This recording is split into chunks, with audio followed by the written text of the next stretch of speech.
Hey, shalom, shalom. First and foremost, I want to give all praise, honor, and glory unto Yahweh, Bahasham, Yahweh Shai, Bahasham, Racha HaKodash.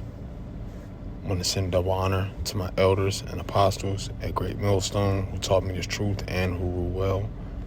Peace, love, and safety is to the hopeful elect Akim doing this work, wherever you may be.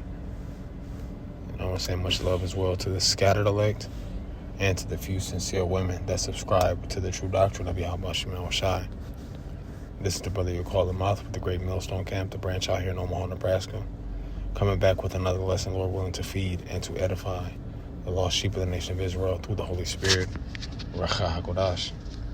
And this video I want to get into is going to be revisiting a video I did a while back, I believe like 2, maybe 3 years ago. I'm just going into the differences of these different marks.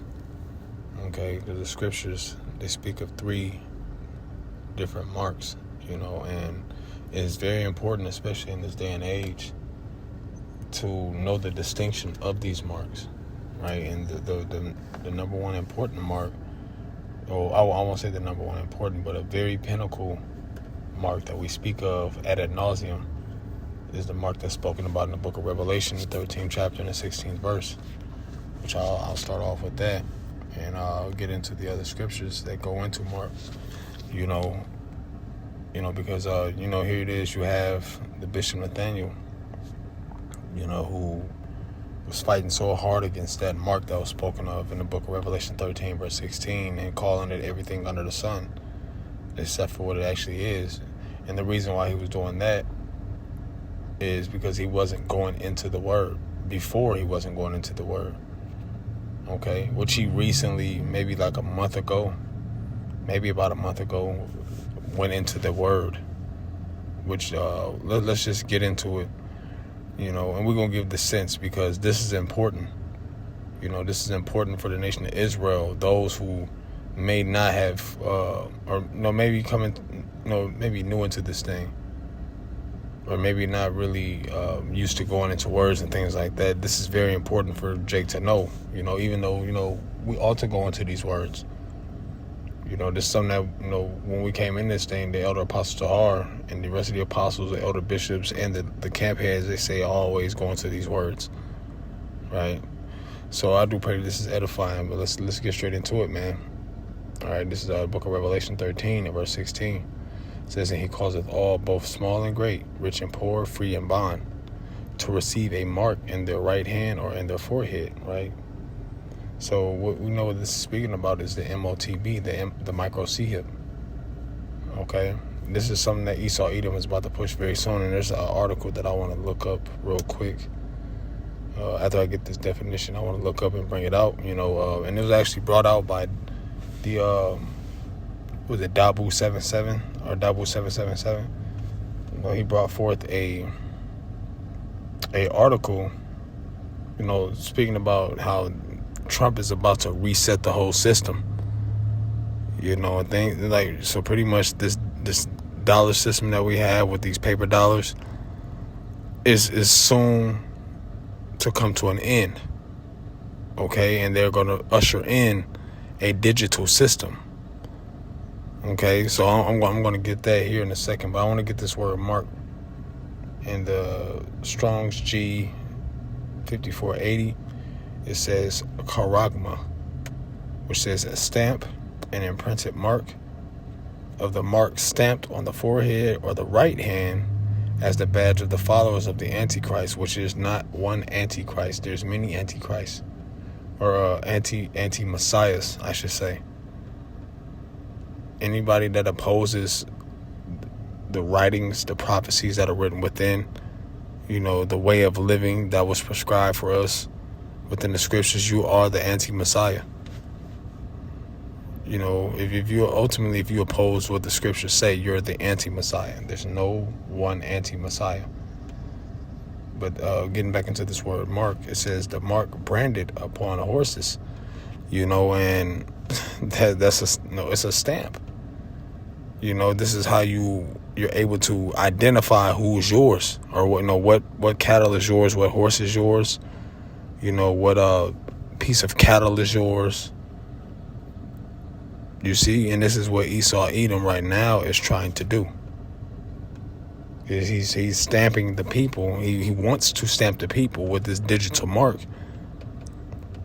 because once you do that, you have full control over their life, whether they eat, whether they live, whether they die, whether they're able to pay their bills.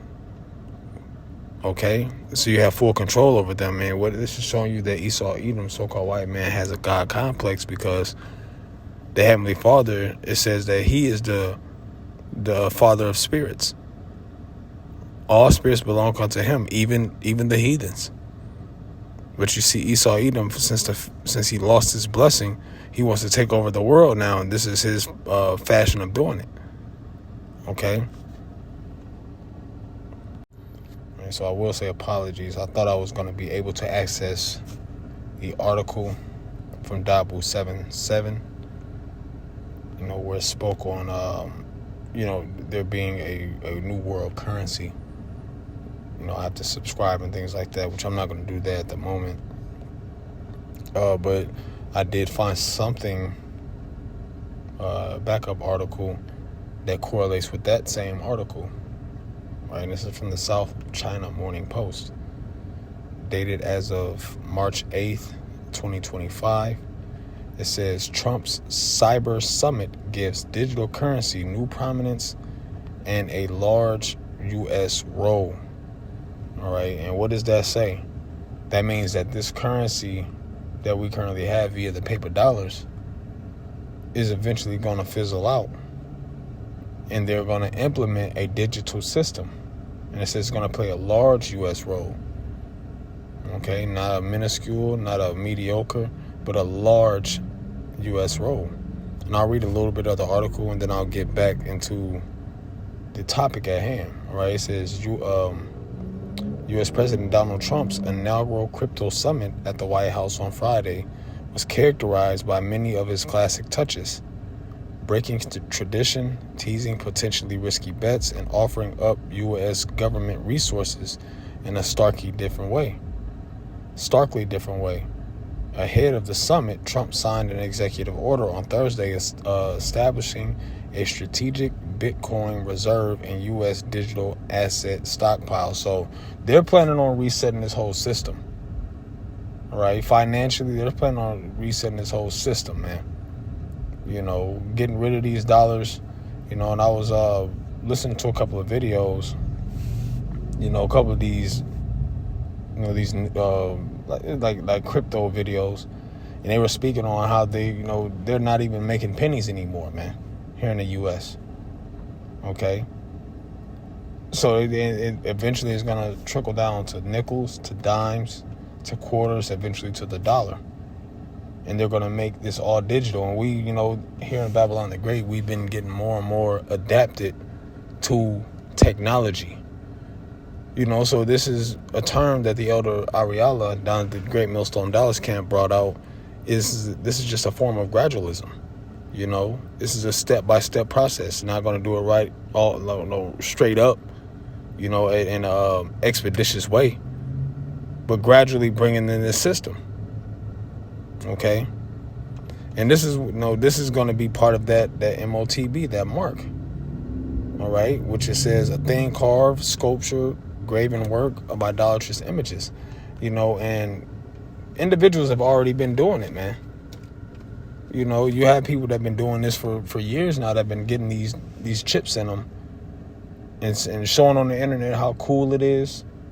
I can open up my cabinets, I can unlock my car door, open up my refrigerator. There was a video where a couple, they had these things in them, and they were able to do these particular things.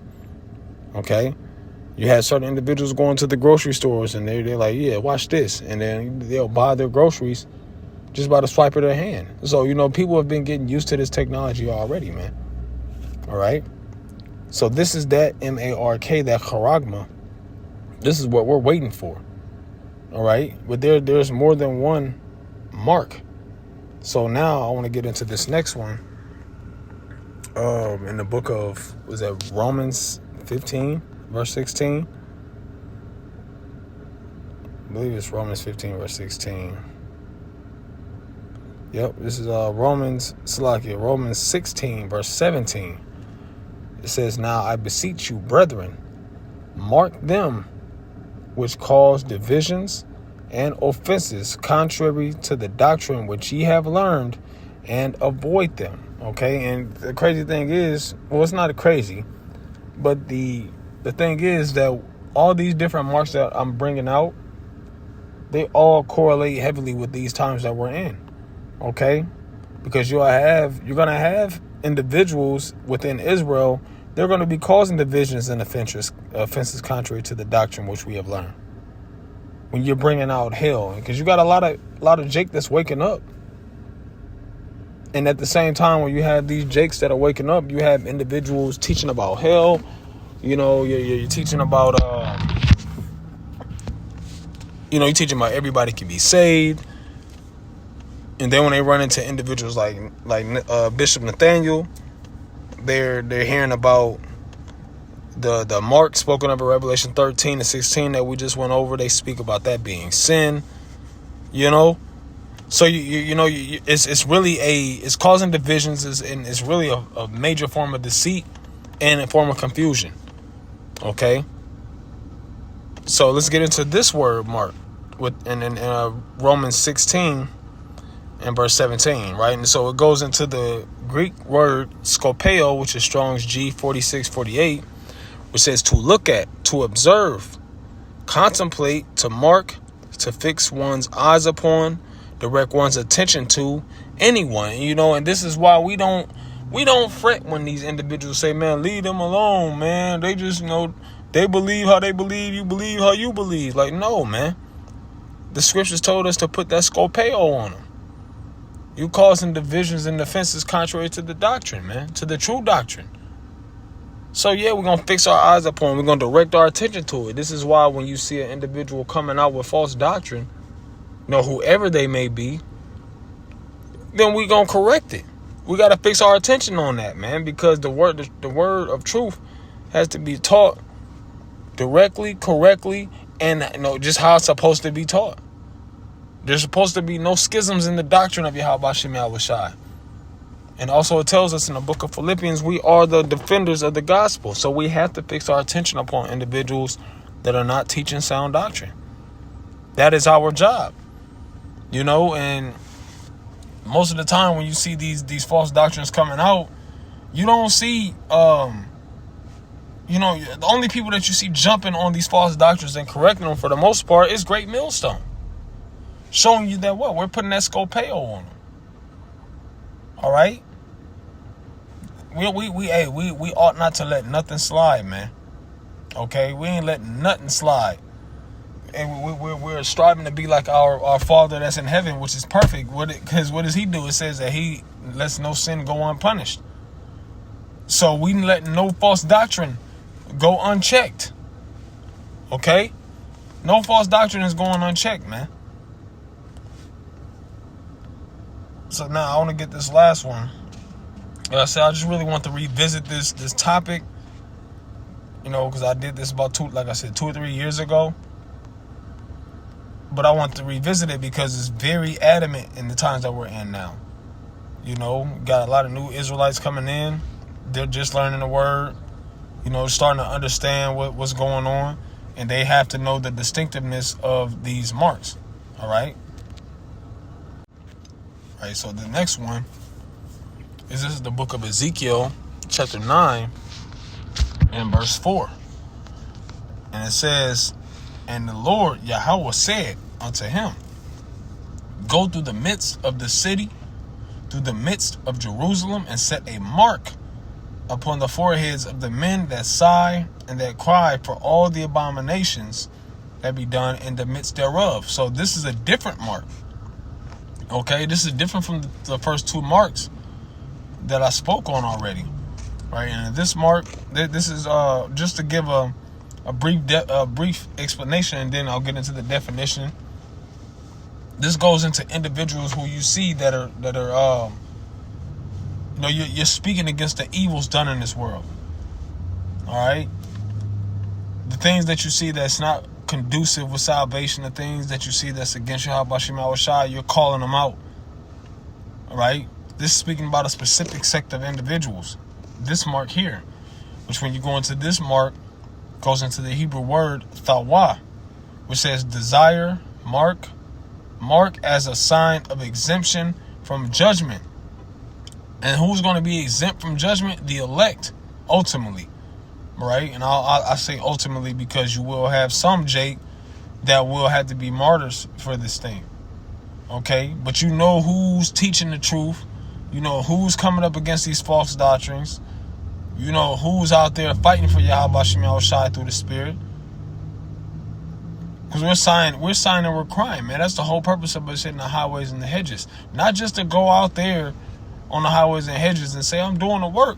I'm good, right? I'm speaking about prophecies. I'm good, right? But no, like you really believe it, man. You really out there believing, honestly, unfeignedly, that these prophecies that are coming to pass are faithful and true. And you're truly speaking against them from the wholeheartedness of your spirit, man. Those are the ones who are marked as a sign as exempt from judgment. Because anybody can put on a garment, anybody can put on borders and fringes and go out on the highways and hedges and talk against Esau, Edom. You can talk against the wickedness, but do you really believe that? And starting with me, myself, and to the beloved brethren that are around me and the beloved brethren of Great Millstone, I wholeheartedly believe we believe in this thing, man. This is why we call ourselves the hopeful elect. Because we pray to be exempt from the judgment that's coming to this place. That's Thawa Habashim Al-Shai. I brought the Skopeo out before I went to this Thawa. Because you have, as the elder apostle Racha has been touching on very heavily, you have niggas in garments.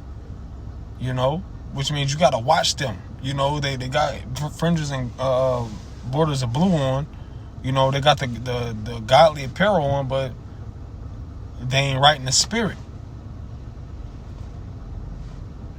They ain't striving for Yahweh Shem Yahushai. They not doing things, they not teaching this Bible in the right way. This is why I pray, that those of us of Great Millstone are of the hopeful elect. Even though, you may have some individuals that may not make it due to lack of sincerity, going through the motions, so on and so forth.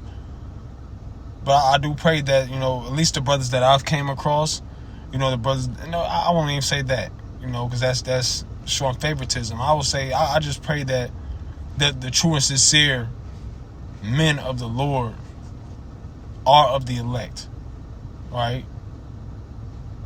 So, yeah, I'm going to leave it there. Just want to go through these three marks. The three marks, Charagma, Skopeo, and Thawa. So I do pray that this was an edifying video. And until the next time, I'll say Shalom first. But before I end, I'll say Call Halal La Yahweh, Bahasham, Yahushai, Bahashem, Racha HaKodash. Double honor to my elders and apostles at Great Millstone. Peace, love, and safety is to the elect. Shalom.